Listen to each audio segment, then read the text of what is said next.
Bom, pessoal, boa tarde a todas e todos. Daremos início, então, à nossa mesa com o tema Sanções Financeiras contra a Rússia e a Posição Chinesa. Sejam todos muito bem-vindas e bem-vindos. Esse evento ele faz parte do ciclo de seminários aqui do Instituto, organizado pelo Instituto de Economia da UFRJ, no qual cada programa ficou responsável em organizar uma mesa. E a mesa de hoje foi organizada pelo Programa de Pós-Graduação em Economia Política Internacional. Primeiramente, eu gostaria de agradecer a coordenação do programa, pela organização, pelo convite, em especial o professor Ricardo Zorteia, aqui presente, e também ao pessoal do Instituto que possibilitou esse espaço aqui de diálogo e trocas, né? O tema escolhido para hoje é um dos assuntos mais importantes que, no âmbito da economia internacional, da política internacional, agora no início do século XXI.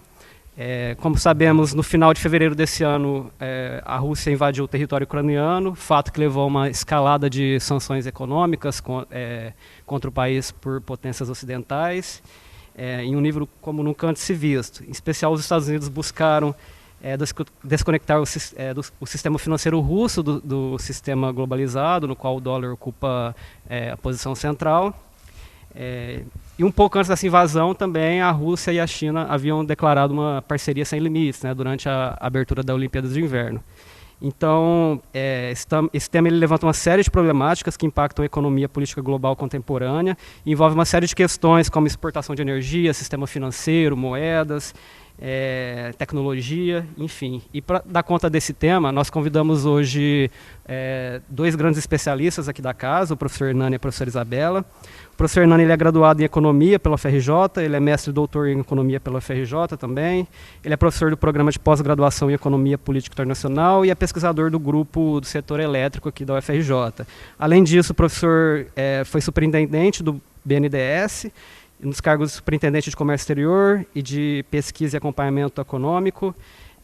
No âmbito acadêmico, ele atua nas áreas de economia monetária, economia internacional, economia da energia e passa por temas como sistema monetário internacional, globalização financeira.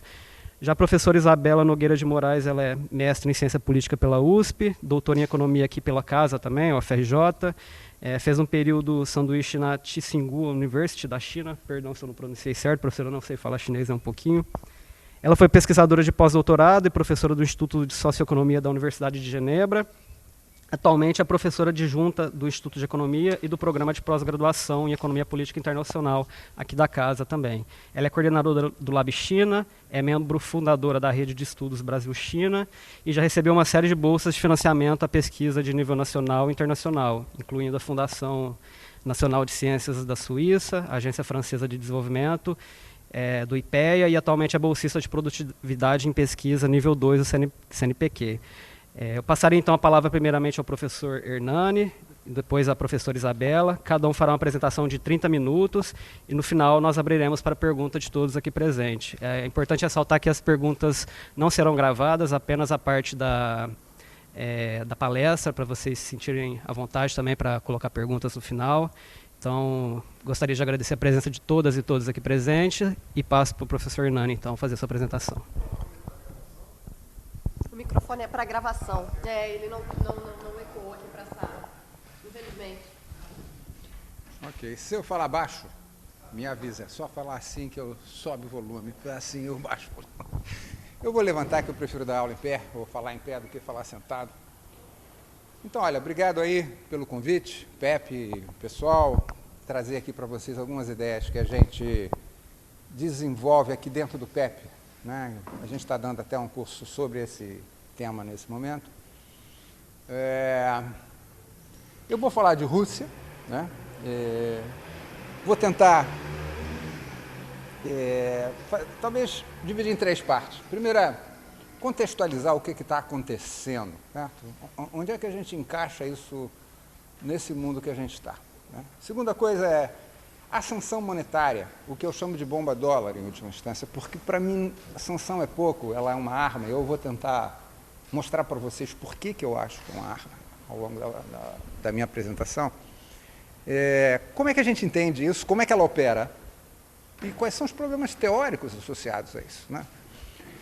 Os economistas tratam moeda muito mal.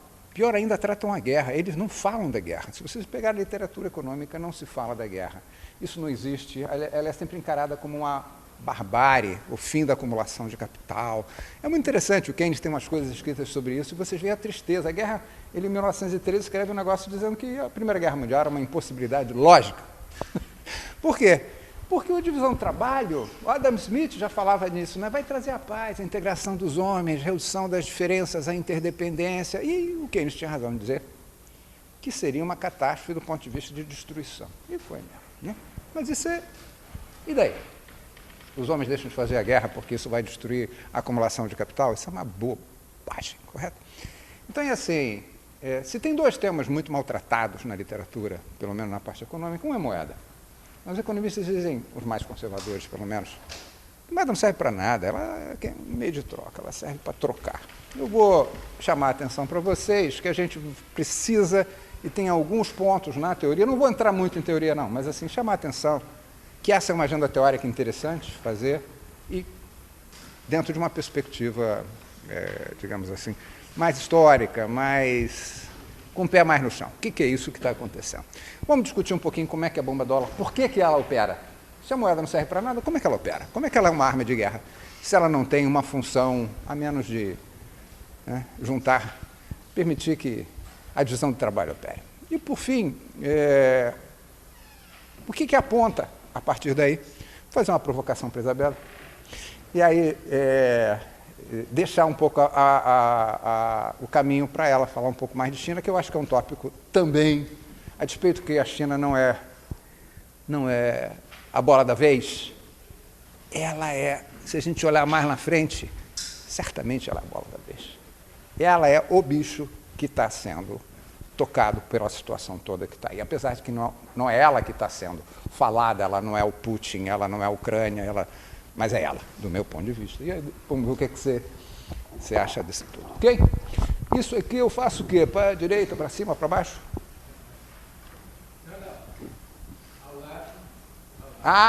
Beleza, tem muito botão aqui, né, cara? Tinha que ser mais simples.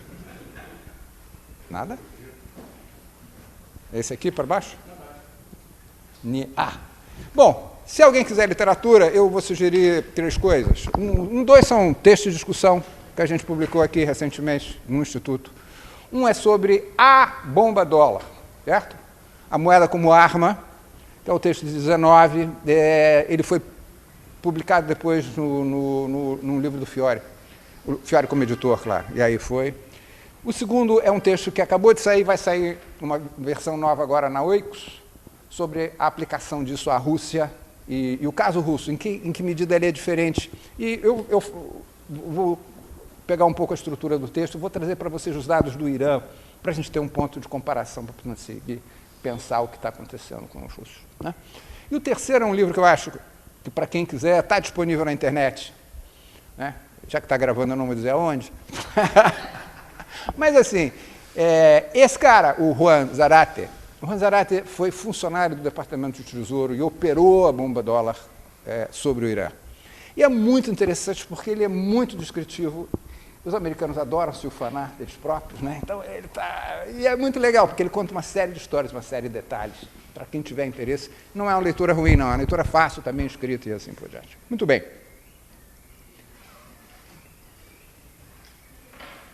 Muito bem. Eu acho que para falar da bomba dólar a gente tem que ter 3 dimensões. De alguma maneira já falei. Não está se aplicando isso à Rússia, nem a Rússia está invadindo o Irã, a Ucrânia, por um devaneio do Putin, está claro? Isso é uma bobagem, a demonização faz parte, inclusive, do jogo militar.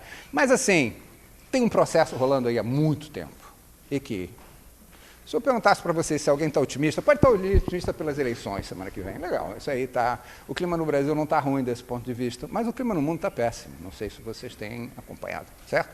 Aviso para vocês que os bancos centrais não têm a mais prostituta ideia do que eles precisam fazer, certo? O piloto sumiu. Eles têm um balanço enorme, fizeram muita coisa nos últimos 10 anos, mas está todo mundo olhando para frente, a inflação subiu, não tem teoria nenhuma para explicar nada, e esses caras estão pilotando meio... E talvez o mais prudente fosse eles não fazer nada, continuarem não fazendo nada. Quando você não sabe o que tem pela frente, o que fazer, o melhor é não fazer nada. Mas eles estão fazendo, e o sistema está caminhando, e temos uma trajetória por aí, certo?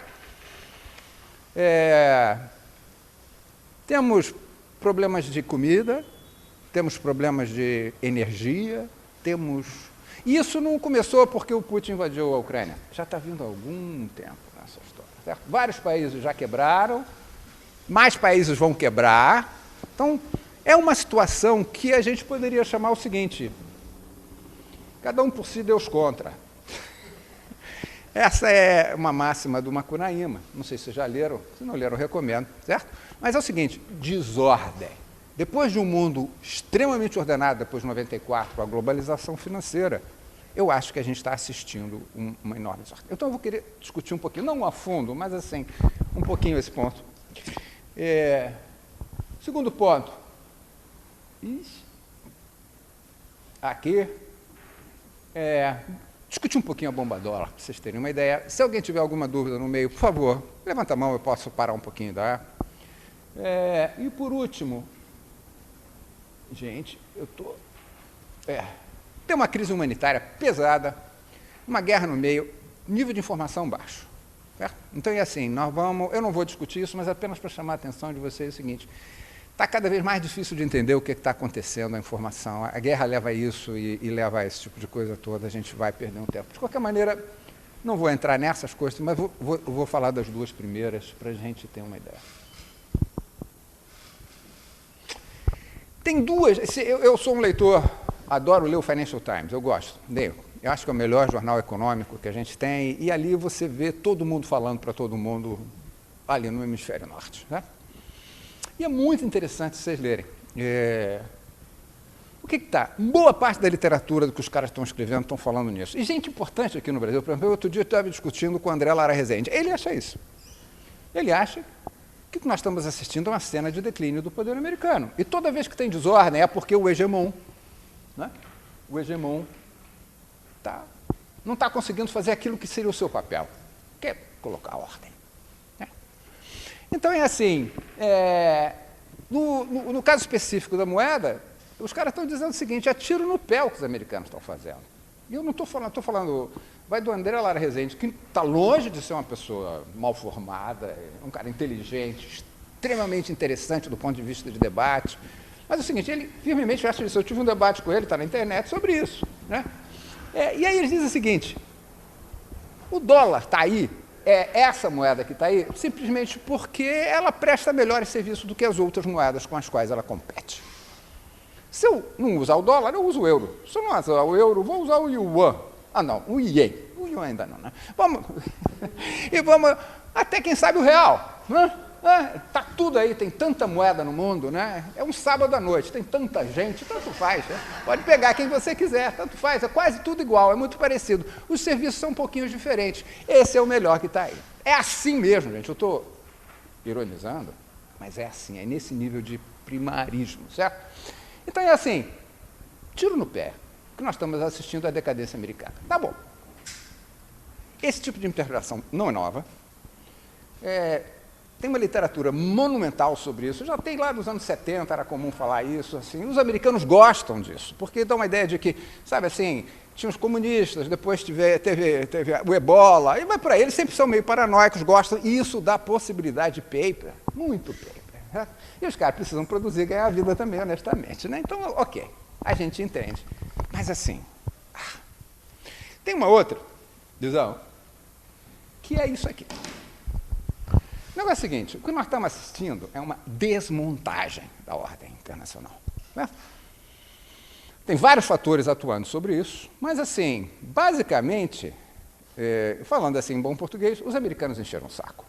Os americanos tentaram, lá em 94, botaram todo mundo para dentro, a União Soviética acabou, entrou, né? Boris Yeltsin, era meio beberrão, foi complicadíssimo a entrada da China. A China entrou, que era aquele comunistão que está lá e continuou com o Partido Comunista, aquelas coisas todas. E não foi só os dois, o Brasil entrou, a Índia entrou, todo mundo entrou. Né? Aí tem aquele famoso livro do Fim da História, que acabou e tal, e era a superpotência, sem mais ninguém para perturbar.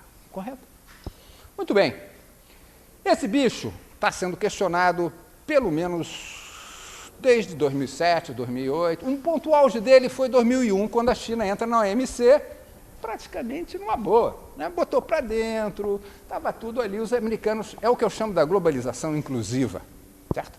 Os americanos queriam todo mundo para dentro, eles mandavam, iam vigiar todo mundo ali, não ia ter problema. Isso está, inclusive, nos textos de segurança deles, se vocês quiserem. Maravilha.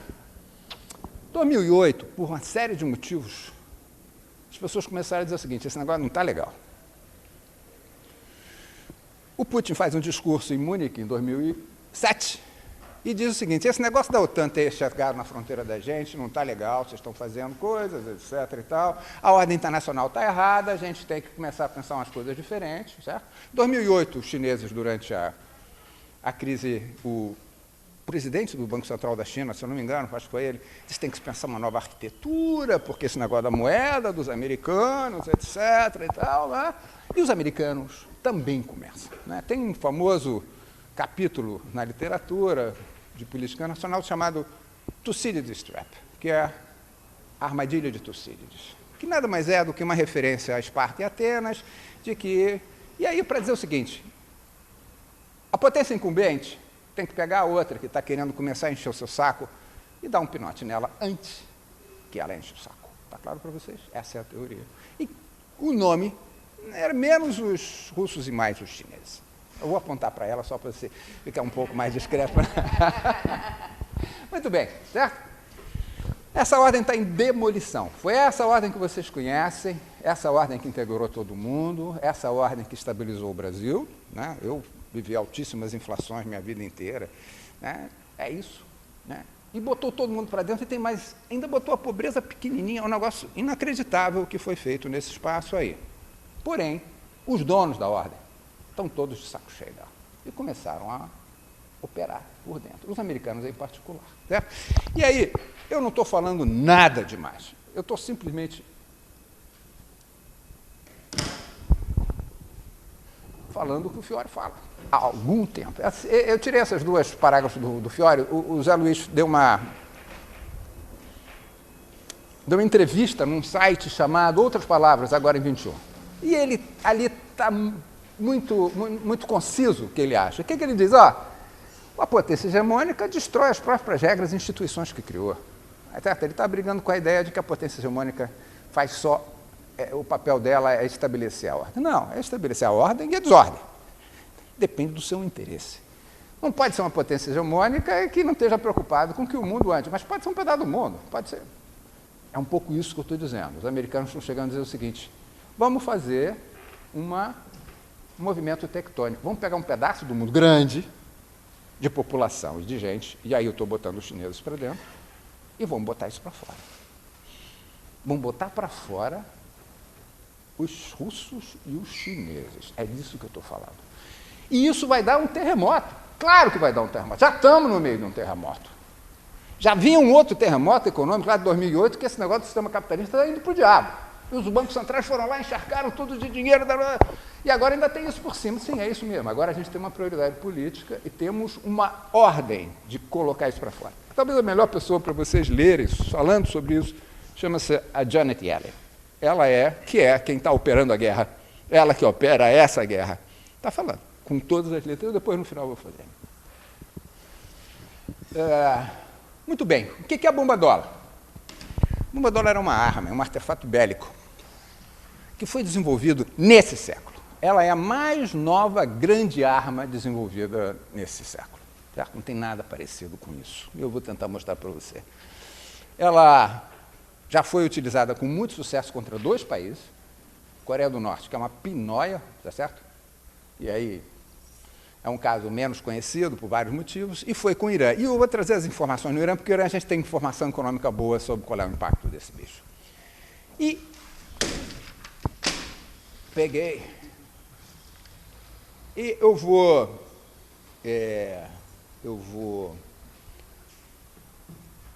usar os dados da Coreia para depois a gente fazer uma ilação. E os russos são a mesma coisa? Não são a mesma coisa, certo? Essa bomba é extremamente interessante porque ela não gera... Dependendo como você aplique, você consegue resultados completamente diferentes. Ela é extremamente plástica, flexível e assim.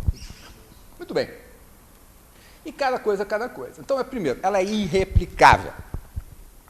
Então, se a gente comparar ela com as grandes invenções militares depois da Segunda Guerra Mundial, que eu diria que são duas: a bomba atômica, 45, e o Sputnik. Os russos lá em cima mandar uma bomba em cima dos americanos. Isso deu uma vantagem militar enorme a quem estava na dianteira. Quanto tempo durou isso? 4, 5 anos. Em 4, 5 anos, com grana, engenheiro, físico, espionagem, você resolvia. Esquece. Não tem espionagem que dê conta disso. Por quê? Porque ela é uma bomba derivada de um poder estrutural. É o seguinte: todo mundo usa a moeda americana, quer queira, quer não queira. Você está submetido a ela. E eles usam esse poder de submissão para usar como mecanismo de coerção. Está claro? E isso é irreprodutível. Ah, não, mas a moeda americana pode ir para o espaço. Ok, pode. Teoricamente. Mas quando? Como? Como é que faz? Ah, não, eu tenho os ciclos da história. Não torne meu saco, certo? Eu quero saber como é que faz. Eu vou explicar para vocês como é que ela opera e por que ela... Muito bem, ela é flexível, eu posso botar bomba dólar nele, proíbo ele de usar... É assim que os caras normalmente começam, né? O Putin não pode usar, a mulher do Putin não pode, a amante do Putin não pode, a filha... Vai por aí. Aí a empresa tal não pode... Ou não, eu posso aplicar sobre todo mundo. Posso aplicar sobre o Banco Central de um país? Posso. Posso aplicar sobre todas as empresas daquele país? Posso. Então é um negócio assim que você tem uma dimensão do como é que pode.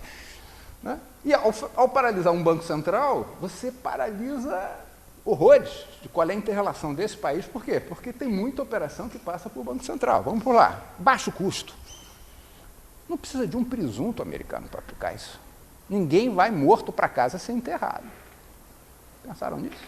Na verdade, a bomba dólar é operada por 60 pessoas dentro do Departamento do Tesouro americano, todas elas de altíssimo nível, economistas, advogados, contadores, etc. Já? Tem duas infantarias. Uma que opera a informação, inteligência, e a segunda que faz visitação. Ele aqui é o dono de um banco em Beirute, tá bom assim para vocês? Dono do banco em Beirute. É? E aí, esse cara, eu sou americano, né? Olha em minha pastinha, vou fazer uma visita a ele. E pergunto assim, salam aleikum, e ó, o seu banco está sendo usado para fazer atividades com os iranianos e com o Hezbollah? Não, de jeito nenhum, etc. É legal, então o senhor usa esse meu software aqui? Só isso. Se ele não se curvar, os Estados Unidos, diz assim, o banco do Nick, vamos chamar porque ele está usando o casaco da Nike, o banco do Nick é um banco terrorista. No dia seguinte, ninguém mais vai fazer negócio nenhum com o banco dele. Todo mundo tem dinheiro e o banco dele vai embora. O mercado opera. O mercado é o grande operador da bomba dólar. Não precisa, a coerção é simplesmente um instrumento para apressar e fazer coisas e dirimir. Eu não preciso corrigir todo mundo. O mercado opera. E eu uso isso, conscrição.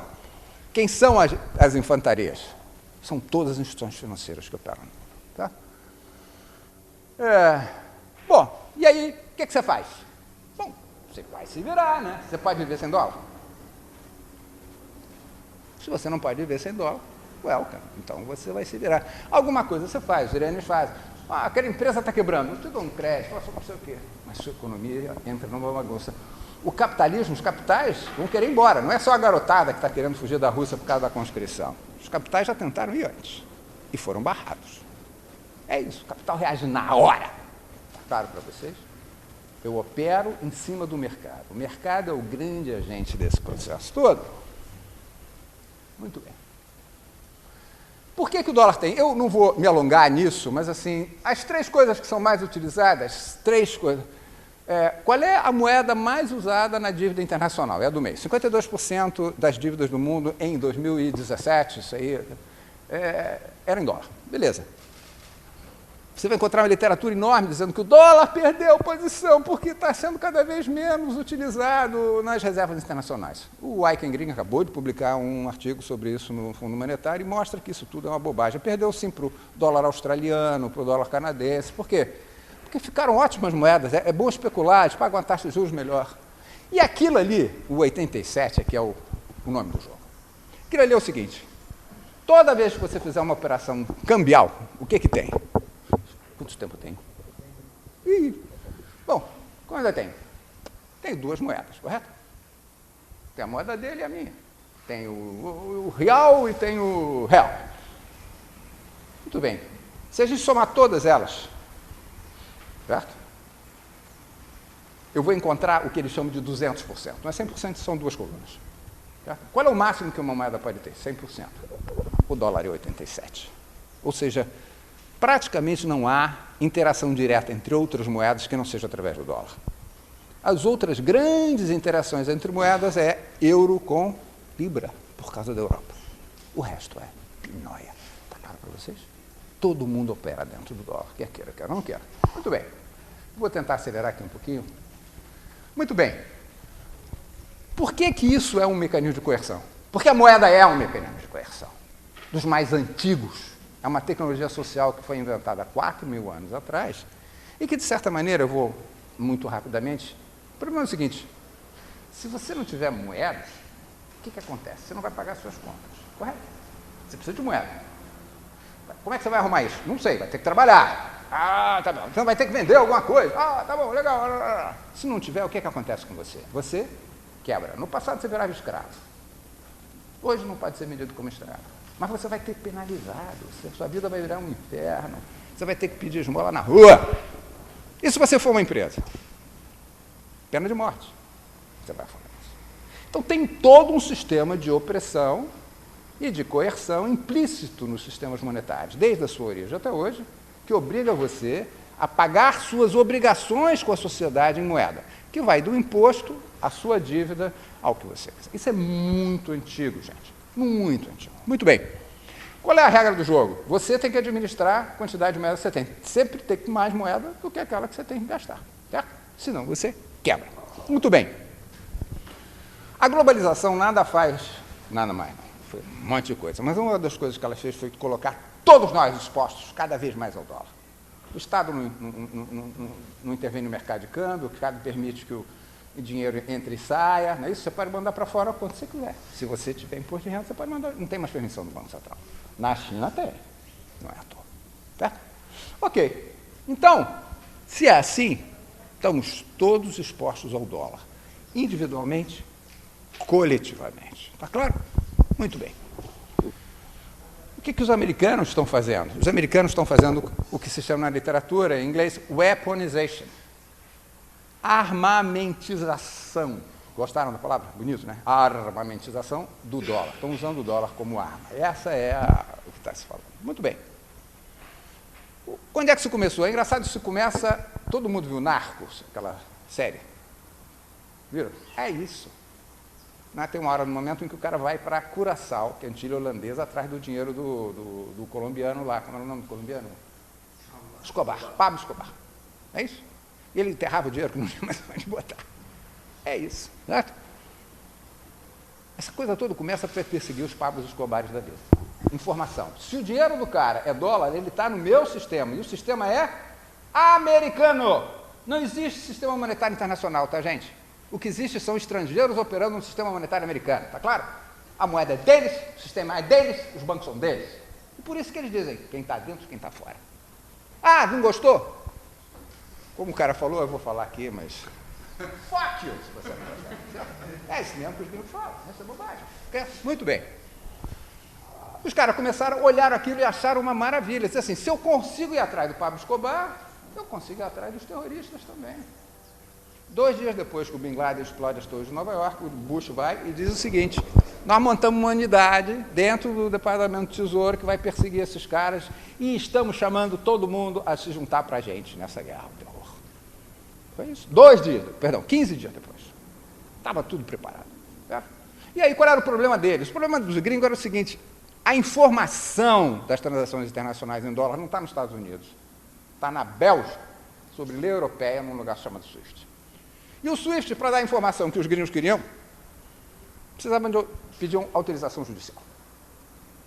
Com isso, 48 horas depois, os gringos vão na porta do SWIFT, o SWIFT diz: oba, está tudo aqui.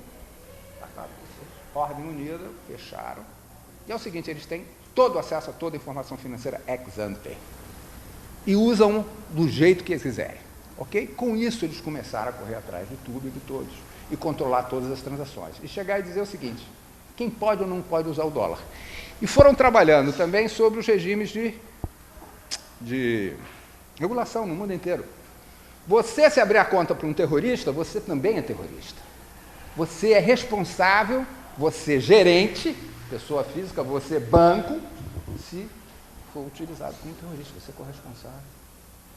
Eu posso tirar você do sistema internacional, posso tirar o seu Banco Central. E aí, de passar de terrorista, Hezbollah, para Irã, foi assim. Quem é que determina quem é terrorista ou não? Eu, o secretário de Tesouro americano. Não tem que dizer nada a ninguém. Tá bom para vocês? E eles simplesmente determinam o seguinte: o Banco Central do Irã é terrorista e, portanto, todas as operações de qualquer iraniano, desconecta o cara. Certo? Bom, eu vou rápido aqui. Olha o que aconteceu com o Irã. Queda do PIB. 13%. Imediato, aquilo ali é a segunda rodada do Trump. Certo? PIB cai. O câmbio vai para 33. O câmbio oficial é 4,8. 4.800. Bom, aí, para quem quiser saber o que é isso, vai dar um pulinho na Argentina para ver o que é bom para tosse, para ver como é que opera, certo? E é isso.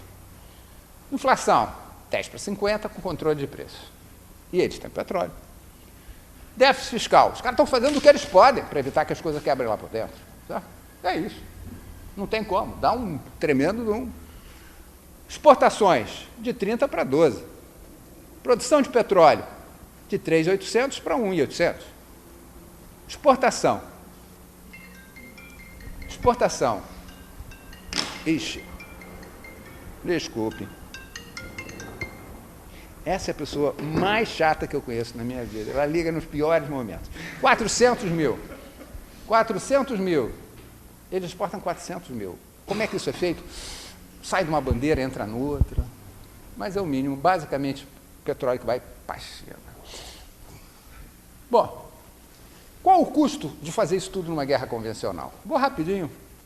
Olha o que aconteceu para eles reduzirem o PIB da Alemanha e do Japão. 4 anos de bombardeio. E o PIB encolheu ali, ó. Algo que foi o que aconteceu com o Irã. Então, vocês imaginam, do ponto de vista de custo de guerra, do ponto de vista de resultado, a maravilha que é usar um meio desse em vez de usar um bombardeio daquelas coisas horrorosas que tiveram que fazer na Alemanha e no Japão. Quantos morreram? Na Alemanha morreu 10% da população. Você imagina, para fazer isso ainda tinha que matar 10% da população iraniana? São 89 milhões de habitantes. Aí é o custo financeiro. Vamos dizer que fosse igual à Guerra do Golfo. 100 bi de doleta? Ou mais. Então, o que a bomba dólar dá? Isso aí foram os impactos que eu falei. O custo evitado. Olha que maravilha. Tá bom para vocês? É por isso que eu chamo de bomba. Para vocês não ficarem achando que é uma sançãozinha. Na verdade, é uma arma de destruição dessa envergadura, comparável com guerra dessa envergadura. E é o seguinte, mata muito pouca gente diretamente, tem um impacto imediato. Ok, eu acho que é uma grande invenção. Muito bem, a Rússia, para fechar. A Rússia não é o Irã, muito menos a Coreia do Norte. Perfeito? A Rússia é a 10ª economia do mundo, é o maior exportador de petróleo e derivados do mundo. Aí começamos a achar coisa engraçada. O Irã era um exportador de petróleo. Mas, apesar de grande, dá-se jeito. Sobe um pouquinho. Não, agora nós estamos falando em sumir com 10% do mercado. Assim, pá! Como é que faz isso? Porque uma coisa é parar os russos, dá para parar. Mas parar o petróleo russo dá para parar? O gás já está dando isso, vocês vão ver o que vai ser a Europa em... Né? Potência nuclear. Né? E a Rússia é o seguinte, como eles não podiam parar o óleo, só queriam parar o governo, eles inverteram. Se vocês olharem como eles estão fazendo a aplicação da bomba dólar com relativamente o Irã você vai da periferia para o centro. Então vai primeiro com as pessoas, as empresas, etc. Aí tira um banco, 2 bancos, o Banco Central lá. Aqui não, começou pelo Banco Central. Começa pelo Banco Central logo, mas deixou os bancos privados russos, os bancos comerciais, para poder ter como pagar o petróleo e o gás. Não dá para desplugar o gás, dá para desplugar os bancos, mas se desplugar os bancos, como é que paga o gás? E a Europa só tem 2 grandes fontes de energia. A Europa é um continente pobre em energia. Então, Ou é o Oriente Médio, ou eram os russos. Os americanos voltaram há muito pouco tempo nesse mercado, correto? Então, os russos sempre foram a estratégia europeia para não ficar na mão dos sauditas, tá certo? E aí, a segunda coisa é o seguinte, tinha reservas, maravilhosas, e daí? Para que serve reserva numa hora dessa? Né? Vou falar mais um pouquinho sobre isso para terminar. Aí então, o petróleo dos caras, você não pode tirar. Eu trabalhei muitos anos em petróleo, então é o seguinte, petróleo é um mercado muito justo. Se faltar petróleo, o preço vai ao infinito. Se sobrar petróleo, o preço vai a zero. É um mercado assim, e é um monte de dinheiro. Quanto tempo para você botar um poço de petróleo para funcionar? Alguém tem uma ideia? De 5 a 6 anos. 7 a 10. Eu falo isso porque eu já trabalhei com isso. Fora nos Estados Unidos, que com fracking há 2 anos. 7 a 10. Então, para desplugar os russos, vai demorar quanto tempo? Pronto. Nós não estamos falando de um conflito que se resolve amanhã. Nós estamos falando de um conflito que tem que ser administrado pela potência hegemônica, um projeto de 7 a 10 anos. Eles sabiam disso. Claro que eles sabiam. Eles já tinham feito ensaios de guerra de aplicar isso sobre os russos várias vezes. Correto?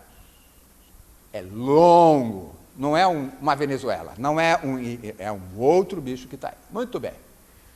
Por isso, quando vocês olharem, olha aqui o que aconteceu com a moeda russa. Estava ali em torno dos 80, na hora do quebra para capar, todo mundo querendo sair correndo da Rússia, ela vai a 160, desvalorização de 100%.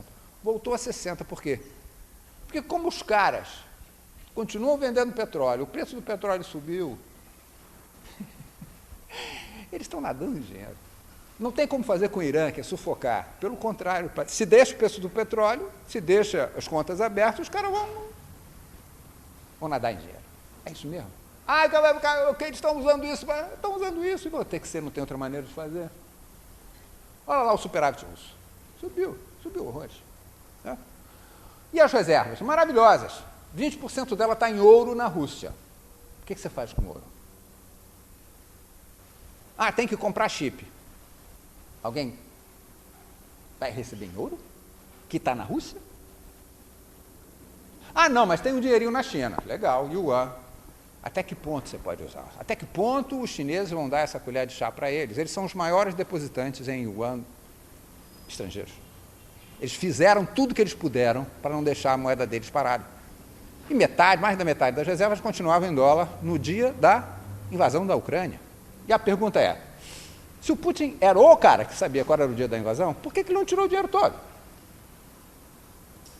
Porque não tinha opção. Então, metade das reservas russas estão congeladas, as outras são ouro. Muito bem. Isso é o que é importante. Aqui são as importações russas, como os dados russos não servem para mais nada, isso aí é feito ao contrário, pelas estatísticas dos grandes exportadores manufaturados para a Rússia. Está claro para vocês? Por isso é uma boa estatística. Eu queria chamar o Márcio. Um carro na Rússia, ele tem coeficiente de importação de 70%. 70% do valor dele é partes e peças importadas. Os russos têm uma indústria muito aberta. O que significa isso? Significa que a indústria dele vai parar. Vou substituir pelo chinês. Mas assim, devagar com andor, substituição não é tão fácil assim. Né? Muito bem. Para terminar, expectativa de contração, 8,5%. Tem muita gente dizendo, eu já ouvi isso, não, mas os russos estão dando um baile, está sobrando dinheiro. Eles olham aqueles dados e acham, por quê? Porque a bomba dólar está sendo aplicada diferente. E tem que ser aplicada diferente. Certo? Não tem volta, não é uma aplicação pontual, é um processo longo que vai ficar. O objetivo é reduzir a capacidade da Rússia projetar poder, definitivamente. É desplugar os caras do sistema, mas vai ter que fazer isso com o tempo, para o sistema que sobra poder operar com esses caras, um pouco como era a Rússia depois da Segunda Guerra. Não podia comercializar com os russos, não podia comprar petróleo russo, é isso que nós estamos falando, e tem um efeito de demonstração para os demais, em particular os chineses. Portanto, o que nós estamos assistindo é uma nova geração da globalização, não é mais a globalização inclusiva do Clinton. Clinton veio aqui, pinto no lixo, abraça todo mundo, dá beijo, nem aquela coisa, aquele riso maravilhoso do Obama. Não é tão feia quanto o Trump, mas é isso. Certo? É uma globalização em que eles escolhem quem quem está dentro, quem está fora. Isso gera ordem.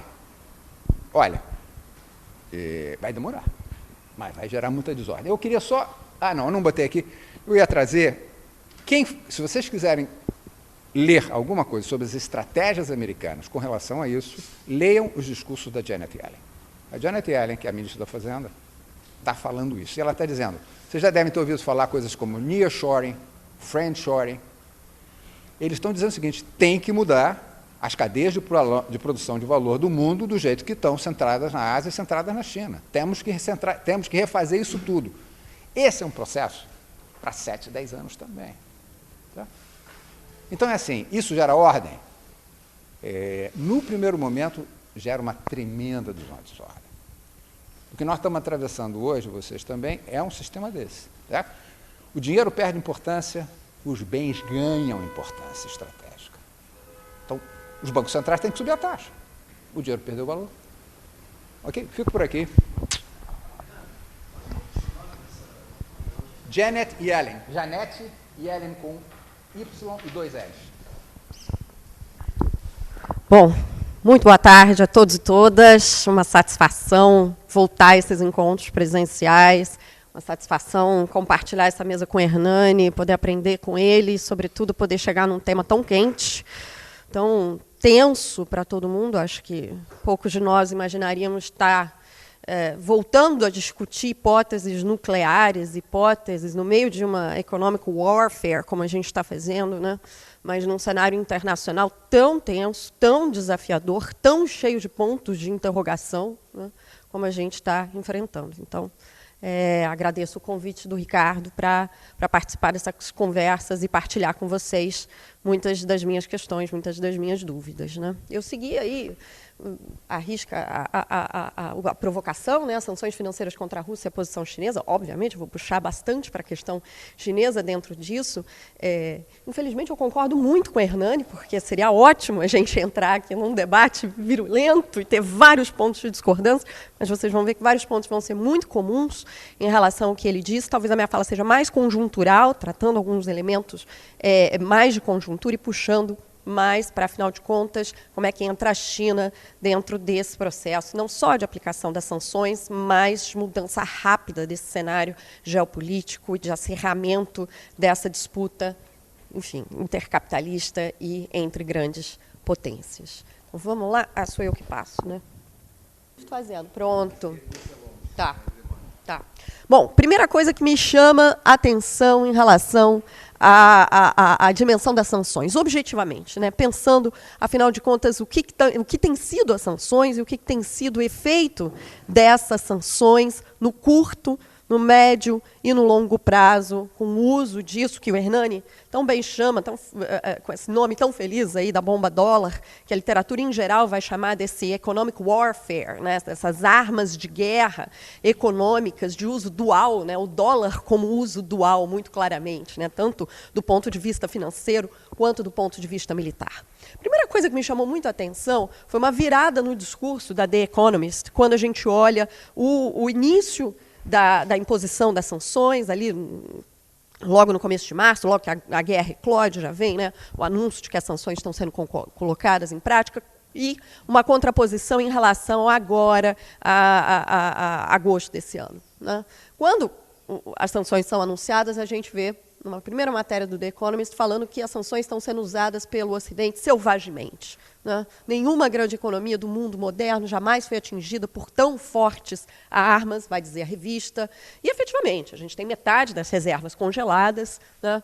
Ou na mão dos Estados Unidos, ou dos aliados dos Estados Unidos, então você está falando de 300 bilhões de dólares imediatamente congelados, um monte de empresas saindo da Rússia, aquelas fotos emblemáticas, né, do McDonald's sendo desmontado, e daí vai, mas muito mais importante do que isso, as parcerias com as petrolíferas, as empresas de manufatura, uma saída geral, o embargo para a venda de chips, que é um elemento dramático, né, tanto para a indústria militar quanto para a indústria civil russa, no curto, no médio, no longo prazo, e os bancos russos sendo paulatinamente expulsos do SWIFT, encontrando aí gradativamente dificuldades para operar e fazer transações das mais convencionais que sejam. Em agosto, a gente vê a mesma revista, com uma capa, que é essa daqui, As sanções estão funcionando? Né? Ela se pergunta, que já sugere que ela está vendo problemas aí na aplicação dessas sanções. Né? Tem uma matéria que é por que a economia russa continua batendo as expectativas, né? Vai se perguntar a The Economist, apresentando uma parte desses dados que o Hernani já mostrou, de recuperação da moeda, das exportações de petróleo que continuam, do superávit comercial esperado, e daí vai. Né? E aí vai dizer, isso aqui é um editorial da The Economist, nessa edição aqui especial, as sanções não estão indo tão bem quanto se esperava. O problema é que o soco de nocaute não se materializou. A arma das sanções tem falhas, vai dizer a revista. Tá? Quanto mais países temem as sanções amanhã, menos vontade eles terão de apoiar os embargos dos outros hoje, falando dos países que não estão apoiando a imposição das sanções. Ninguém pode conter agressão por meio de dólares e semicondutores apenas, vai dizer a revista. Hard power is essential.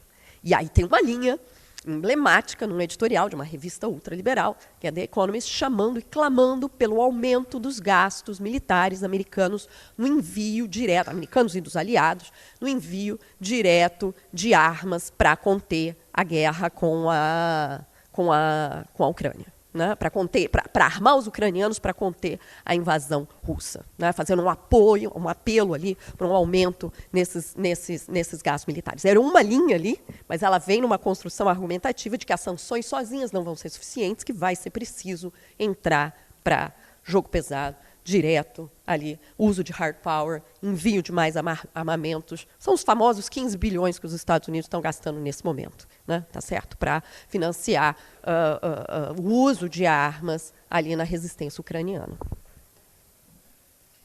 Obrigada. Eu acho que eu vou te pedir para passar, eu acho que vai ser mais fácil. Te agradeço. No curto prazo, a previsão é essa. A Erlene falou de uma queda de contração do PIB aí de 8,5%. A previsão que eu tinha visto do FMI está falando de 6% para esse ano. Né? O que a gente está dizendo é de uma recessão que é importante, mas que, no entanto, não é um colapso econômico imediato. Tá certo? Então, nesse sentido, aquilo que o Hernani está falando, que a Rússia não é o Irã, a Rússia não é a Coreia do Norte, não é. Você tem uma dinâmica geopolítica ali maior que está implicando numa outra questão aí de curto e outra dinâmica depois de médio e longo prazo. Né?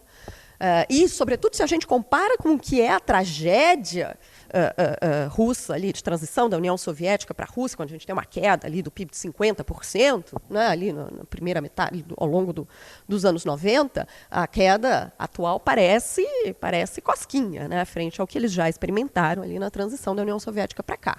Né?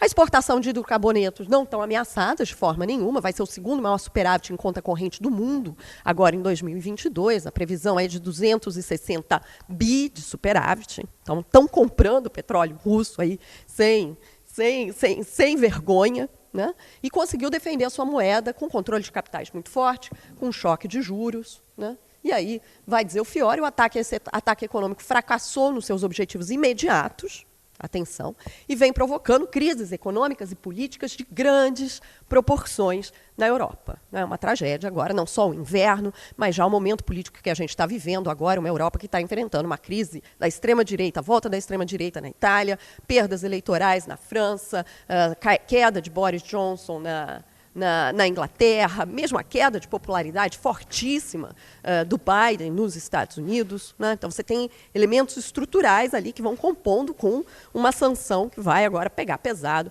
durante o inverno. Você passa para mim, por favor. Por que, afinal de contas, essas sanções foram menos efetivas do que imaginado no curto prazo? Né? Você vê ali a composição das reservas russas bem antes da guerra, né, bem antes da invasão. Você vai ver que, efetivamente, eles vão diminuindo a parcela que eles têm ali nas reservas que estão ali localizadas com moeda americana e baseadas em títulos do Tesouro americano. Mas, no entanto, a outra metade ali é com aliados diretos dos Estados Unidos, né? Seja Alemanha, França, Japão, enfim. Então, a parcela, efetivamente, que ela tem na mão da China é muito pequena, o resto é ouro, como o Hernani falou, você não vai pegar uma barra de ouro e ir lá e comprar nada no mercado. Então, efetivamente, ali ela tem 300 bilhões de imediato congeladas no início das sanções. Né? No entanto, a Rússia não está isolada nesse sistema internacional. Ficou claro que, além da China, o que a gente pode chamar aí de um Sul global não adere às sanções como se imaginava de imediato, né? Inclusive a Índia, que está com um papel muito importante de compra de hidrocarbonetos russos, o próprio Brasil, com os fertilizantes, e daí vai, muitos países do Oriente Médio, África, e a gente vê isso, inclusive, nas votações da ONU, né? Como, por exemplo, para a exclusão da Rússia do Conselho de Direitos Humanos das Nações Unidas, né? A China vota contra, mas os demais países dos BRICS vão se abster nessa votação. A gente vai ver um padrão ali mais ou menos coeso, mesma coisa para a participação do Zelensky de maneira virtual na última reunião das Nações Unidas, né? Você vai ver uma votação muito coesa disso que a gente pode chamar de um sul global, né? E, além do mais, tem uma dependência energética europeia que fez com que, por exemplo, só tirasse o maior banco russo em ativos do SWIFT em julho agora, né? Então, tem um processo ali de saída por conta dessa dependência, de imposição das sanções por conta dessa dependência europeia, que acaba sendo muito mais lento, né? Mas, no longo prazo, a gente tem uma economia russa absolutamente de joelhos, né? Não só por conta das sanções, mas por conta de problemas estruturais graves dessa economia que já vem de muito tempo. É uma economia aí com graves problemas de mudança estrutural.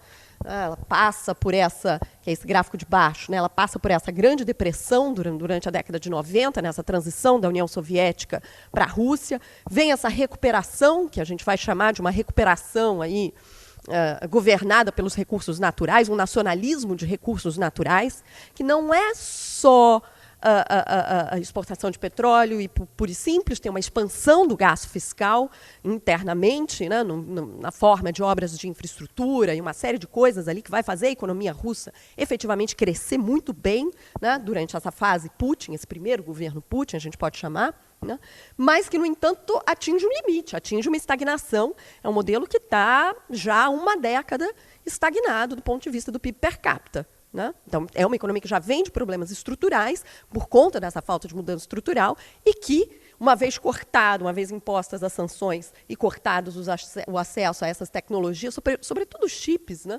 microprocessadores e várias outras tecnologias chaves ali, é uma economia que vai sofrer baques estruturais muito fortes no médio e no longo prazo.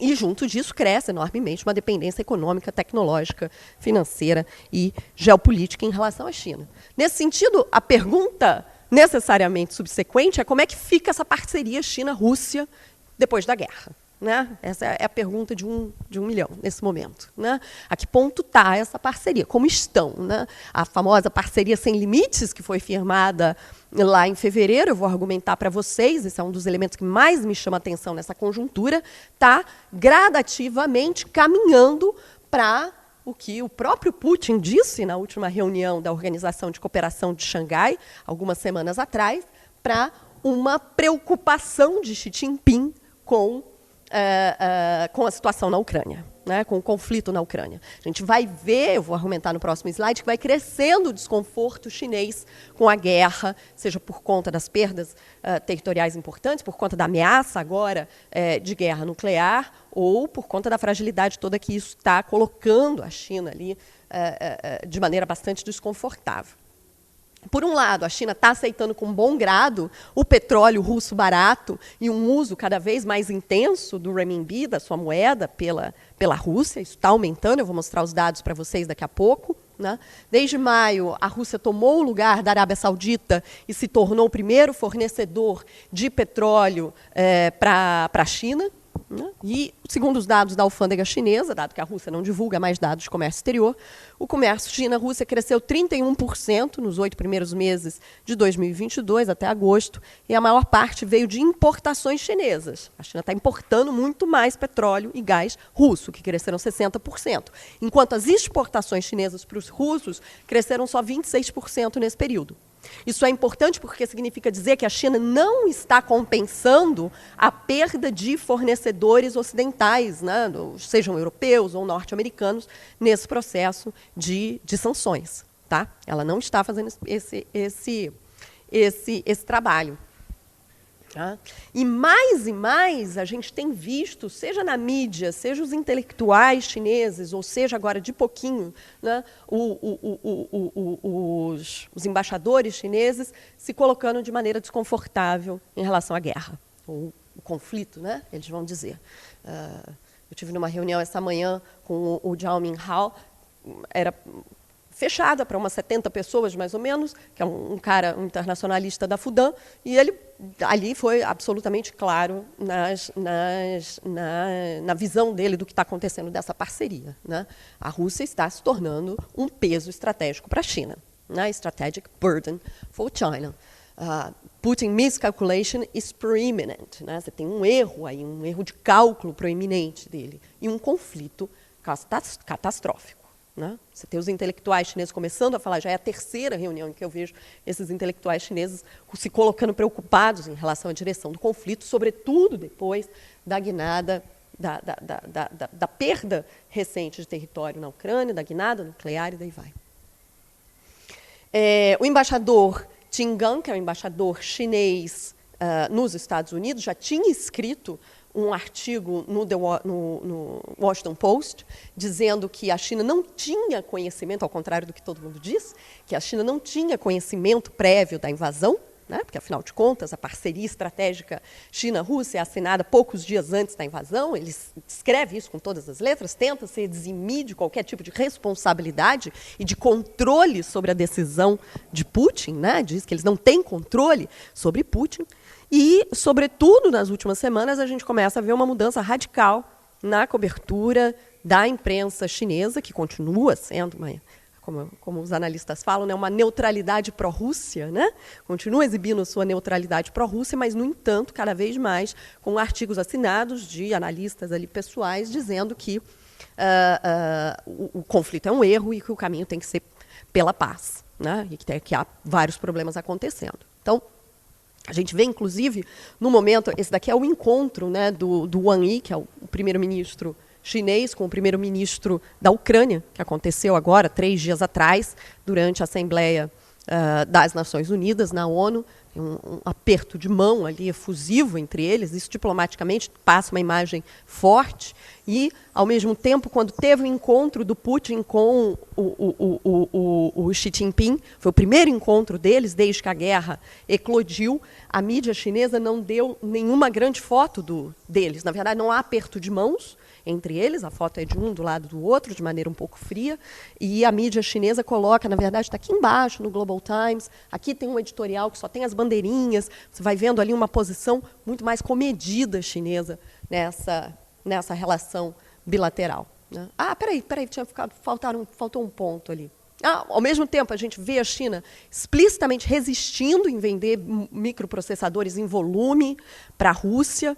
O último dado que eu achei era até maio, e dizia que as exportações de microprocessadores chineses tinham dobrado nesse período, passou para 50 milhões de dólares, o que é muito pequeno. Isso representa mais ou menos 10% da demanda russa de microprocessadores, né, em parte porque a própria China tem uma demanda por chips tremenda, ela não consegue, ela não é uma grande fabricante, ela tem vários problemas estruturais com isso, mas também porque você vê que há resistência ali em cooperação, sobretudo naquilo que tenha o uso militar mais forte. Né. E explicitamente eles têm dito isso com todas as letras, o Departamento de Defesa dos Estados Unidos reforça que a China não está vendendo armas para a Rússia nesse momento. Ela está se recusando a vender armas para a Rússia nesse momento. Quem está vendendo partes, componentes, o que quer que falte, são tanto o Irã quanto a Coreia do Norte. Então, e mais você vai vendo uma posição sobre a guerra que vai paulatinamente, aqui, né, nesse momento estratégico, né, que a guerra vai se prolongando, esse processo essa posição vai mudando. Né? A China falando cada vez mais, por meio tanto da imprensa quanto dos seus intelectuais, que tanto a OTAN quanto a Rússia erraram, né? A OTAN pelas suas provocações e a Rússia pelos seus erros de cálculo, e que a China vai escolher a paz, né, nesse processo. Então, a despeito disso tudo que eu estou colocando, é absolutamente inegável que as sanções implicam num aumento brutal de incentivos para a busca por alternativas no sistema monetário internacional. né? As sanções deixam evidente o essencial que o Hernani colocou aqui, né? O sistema monetário internacional é uma arena de poder hierárquica, não se trata de um lugar que cada um sai com uma bolsa de moedas ali, que você escolhe aleatoriamente a moeda que você quer utilizar, né? É um sistema de imposição de poder e de vontade, implica no poder estrutural do dólar, que é um poder tanto financeiro quanto militar, né? Tem um braço militar ali explícito, né, da bomba dólar ou dessa economic warfare. E, nesse momento, a Rússia tenta, timidamente, se virar para a China, né? E aí a minha busca passou a ser essa. Então, então vamos quantificar um pouco o que tem sido esse esforço russo de tentar usar mais a moeda chinesa, tem conseguido, até onde, como, né? No comércio a gente viu que não é uma relação comercial que bomba pós-guerra, mas do ponto de vista da moeda chinesa, afinal de contas, o que muda depois da guerra, né? A Rússia se vira, então, para a China. Hoje ela faz mais comércio russo usando yuans do que dólares, desde agosto, que não é uma surpresa, dadas as sanções. É o terceiro país que mais usa yuan, segundo os dados do próprio SWIFT. Né? Segundo o SWIFT, 70% do uso internacional do renminbi passa por Hong Kong, o que, enfim, a gente não sabe quem é o usuário final, porque é simplesmente um entreposto financeiro intermediário. Depois, o Reino Unido e a Federação Russa, que subiu ali nesse ranking exponencialmente. E, ao mesmo tempo, a China vai paulatinamente se preparando para o uso desse sistema multilateral de sanções, que é a expressão que eles estão usando mais agora, né? Eles estão falando de um sistema dos Estados Unidos encabeçar, junto com seus aliados, um sistema multilateral de sanções que ela espera que vá ser usado contra si própria, né? Que, na verdade, já vem sendo usado contra ela própria, mas que ela imagina que possa ser intensificado, sobretudo no caso de um conflito em torno, pode passar, por favor, um conflito em torno de Taiwan. A China conhece já bem as sanções, né? Elas, tanto do ponto de vista comercial, quanto do ponto de vista tecnológico, quanto do ponto de vista financeiro. Em 2019, a Huawei entrou para a lista pária, né, e deixou de ter acesso a semicondutores chaves ali, segundo a própria empresa. No ano passado, isso implicou numa queda de 30% das suas receitas, né? E um ano antes disso, a Huawei foi vítima coercitiva dessa bomba dólar, quando a filha do fundador da empresa, ela foi presa no Canadá, ficou 3 anos em prisão domiciliar no Canadá, acusada de ter furado as sanções ao Irã. Ela só foi liberada para voltar para a China em setembro do ano passado. Ela passa 3 anos em prisão domiciliar, no que é um caso clássico de warfare aí contra o que é a empresa mais competitiva da China hoje, do ponto de vista de disseminação do 5G, claro, mas de várias das tecnologias que são importantes e que fazem parte disso que a gente vai chamar de uma quarta revolução tecnológica, né? Uma quarta revolução industrial. Então, por favor. E ali, desculpe, volta só um minutinho para mim. Aquele gráficozinho de cima mostra para a gente como esse uso das sanções tem crescido ao longo do tempo, né? A gente vê ali no governo Bush, a média ali, tanto de empresas quanto de governos e entidades sob sanção, estava na casa ali um pouco abaixo de 500, sobe um pouquinho no governo Obama e depois no governo Trump, virtualmente dobra, né? Você passa a ver um uso expressivo, né, das sanções como uma arma para, sobretudo em relação à China, para conter o processo de expansão econômico e tecnológico, o esforço tecnológico chinês. E a Huawei é, digamos assim, a cereja do bolo desse processo, né? Bom, o que os chineses estão fazendo em termos concretos, né? Já que eles já vinham com a faca no pescoço e têm sentido pós-guerra na Ucrânia o uso dessas sanções em relação à Rússia, o que eles têm feito de alternativas concretas para se pensar, então, um mundo com menos poder estrutural do dólar. O primeiro desses instrumentos é o chamado CIPS, o Cross-Border Interbank Payment System, que deveria ser uma alternativa ao SWIFT. A China cria esse meio de pagamentos em 2015. Segundo a agência Xinhua, seria uma alternativa à bomba nuclear financeira que levou à exclusão da Rússia do SWIFT. Acho que eles leram você, Hernani, e levaram a bomba nuclear financeira que levou à exclusão da Rússia do SWIFT. E Aí vamos olhar o tamanho disso, né? Desse esforço aí que tem 7 anos agora e que talvez poderia ser, então, uma alternativa às sanções que estão sendo aplicadas à Rússia. Até agosto de 2022, o CIPS tinha 76 participantes diretos, sendo que a enorme maioria na Ásia, tá? São 64 desses participantes estão dentro da Ásia. Depois tem mais 1.200 participantes indiretos que, para usar o sistema, tem que passar pelo SWIFT. Tá? Então, assim, não estão fora do SWIFT. Então, efetivamente, dentro exclusivamente do CIPS, você tem 76 participantes. Só para a gente ter uma base de comparação, né? O CIPS tinha 76 participantes e o SWIFT tinha 11 mil participantes. 11 mil, você está falando de 76 vezes, é o 0,00001. Né? Inclusive 600 bancos chineses. Só dentro da China o SWIFT tem mais presença do que o próprio sistema chinês. Né? E o volume de negócios, para a gente ter a dimensão. Né? Os chineses estão felizes porque o CIPS tem crescido.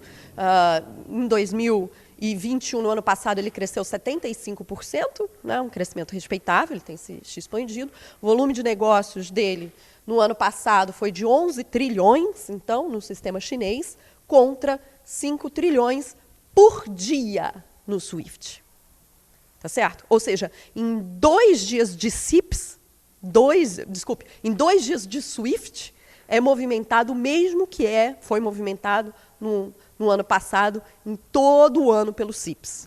Tá certo? Você está comparando, assim, são coisas de dimensões, você está comparando uma formiga com um mamute. Exatamente. Né? É claro que, aí sempre vão dizer, mas espera aí, esse mamute pode encolher e essa formiga pode crescer? É claro que pode. É claro que pode. Né? Você tem ali o futuro. Mas hoje, o que a gente tem, né, olhando onde estamos diante de um sistema que é minúsculo e irrelevante perto de um sistema que é hegemônico e dominante. Tá certo? Essa é a clareza. Essa dimensão de volume de negócios é absolutamente essencial, tá? Para a gente entender a proporção de um para outro. Né? Você está falando aí no que o CIPS, no que o SWIFT movimenta em 2 dias, vai equivaler a 1 ano de movimentação do CIPS. E quando você olha os dados oficiais do próprio CIPS, esse volume diário de movimentação, ele não aumenta depois da guerra, tá certo? Que é o gráfico que eu estou trazendo ali. Né? Ele está em bilhões de renminbi, tá? Aquele volume.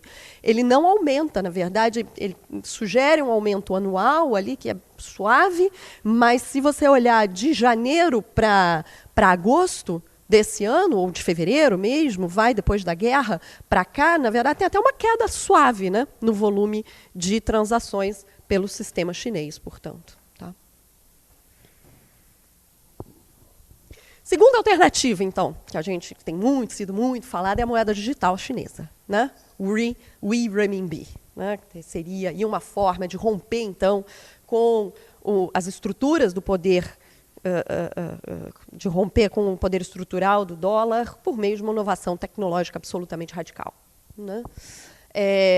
A moeda digital chinesa, ela é completamente diferente do Pix, ela é completamente diferente de uma criptomoeda também, né? Ela não tem nada a ver, muita gente fica, moeda digital, como assim? Eu não uso dinheiro faz anos, né? Qual a última vez que alguém tinha alguma nota no bolso, né? Tudo que eu faço já é digital, já é tudo pelo celular mesmo, né? Isso não tem nada a ver, né? O nosso uso digital aqui ainda é por... O Pix, por exemplo, ainda tem todo o mecanismo convencional do sistema financeiro, ainda passa por uma instituição financeira convencional, no meu caso, o Banco do Brasil, e aí depois que ela vai ser ligada ao Banco Central do Brasil, fazendo uma série ali de operações que são parte do que hoje a gente chama de um sistema financeiro convencional. Né? A moeda digital, ela promete romper com isso, e a moeda digital chinesa também promete romper com as criptomoedas, porque seria a emissão de uma moeda digital pelo próprio Banco Central chinês. Não tem nada de anárquico, né? Não tem nada ali de... Pelo contrário, ele aumenta de sobremaneira o controle. Né? Usa aí tecnologias de Big Data, algoritmos criptografados, o que eles vão chamar do DLT, né? O blockchain é um tipo de tecnologia DLT, e cujo objetivo é reduzir custos, combater atividades ilícitas, simplificar pagamentos, mas, sobretudo, quanto mais a gente se debruça sobre isso, vai ficando mais claro, aumentar o controle sobre os fluxos de dados dentro da própria China, que hoje são coordenados ali dentro desse sistema convencional por um duopólio, que é do Alipay e do WeChat. Né? A China passou por isso que a gente está vivendo hoje, de usar o celular direto para tudo, a China para pagar tudo, né? A China está nesse mundo há 10 anos quase, sei lá, pelo menos 7 anos atrás ela já estava nesse processo de só usar o celular, né? Seja pelos seus aplicativos ali, como o WeChat, por exemplo, faz isso muito bem, integra várias coisas, várias funcionalidades, né? E o governo chinês tem uma preocupação nesses 2 casos, são empresas privadas que têm o controle desses aplicativos, né? O governo chinês tem uma preocupação de assumir o controle disso daí. Né? Hoje são 300 milhões de usuários dessa carteira digital chinesa, mas, no entanto, sobretudo, por conta de brindes, promoções que o governo chinês dá, toma aí R$50 se você abrir a sua carteira digital, o pessoal vai lá, abre, usa esses R$50 e vai se cadastrando no sistema. Isso não significa que ainda seja um sistema, né, efetivamente disseminado. Mas ele vem junto com outras iniciativas de uso transfronteiriço que estão levantando a ideia de que pode ter uma internacionalização da moeda por isso daí. Né? Seja o M-Bridge ou a Rota da Seda Digital, que vai ampliando o uso de infraestrutura de digitalização de comércio eletrônico, governança de ciberespaço, e daí vai. Então, o que, em geral, se espera é um artigo junto com a Boaventura, o Bruno de Conte, que eu participo também. O que se espera é um efeito importante nas liquidações comerciais e no e-commerce, criando aí um mercado comum digital, e com efeito, sobretudo, nisso daí, né? No e-commerce agora, no curto e no médio prazo. Para longo prazo, a gente tem elementos aí estruturais que continuam estruturalmente barrando a expansão e a internacionalização do renminbi. A mais importante delas é a existência de amplos, extensos e intensos mecanismos de controles de capitais na economia chinesa. Né? A economia chinesa não é uma economia financeiramente liberalizada e que é uma parte estrutural do seu modelo de acumulação. Né, e do sucesso do seu modelo de acumulação. Né? A China é o grande país que entra nas cadeias globais de valor nos últimos 30 anos e que, no entanto, não se financiariza ao mesmo tempo. Né? Então, tem um processo de controle de capitais que continua sendo essencial para o padrão de acumulação chinês, especialmente em termos turbulentos de instabilidade econômica doméstica, agora como se vive com bolhas extraordinárias no mercado imobiliário, diversos desafios estruturais para essa economia. Vamos lá. Já estou chegando aqui em 31 minutos, mas é meu último slide aqui. Isso significa que as dificuldades estruturais para o uso internacional do renminbi permanecem.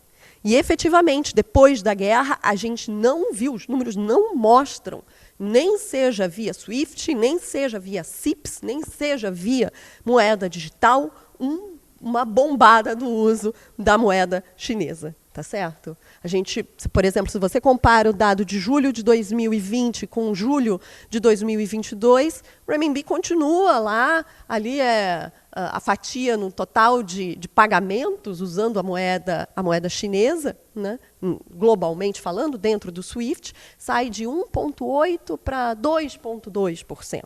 Né? Continua sendo uma moeda muito pequenininha dentro do sistema monetário internacional. Isso é uma tendência de longo prazo. Né? Você olha aqui embaixo, de 2019 até 2022, segue aí mais ou menos essa faixa aí sai do 1,5% e vai para o 2,2%, e desde a guerra não cresce.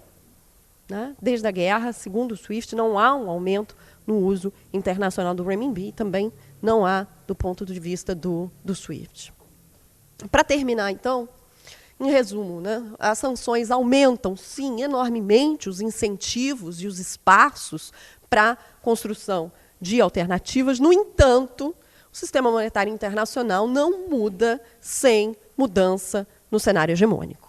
Tá certo? Não há um horizonte definido em relação a isso. Né? A gente é o começo da apresentação ali do Hernani. A gente pode falar em crise do modo de produção capitalista na sua forma neoliberal. No entanto, o capitalismo é movido por crises. São crises periódicas, constantes, que vão se reinventando e fazem parte do regime, né? Fazem parte desse modo de produção. Então, há uma crise do modo de produção do capitalismo na sua forma neoliberal e provavelmente uma transição para alguma outra coisa que está em disputa, está em luta nesse momento, né?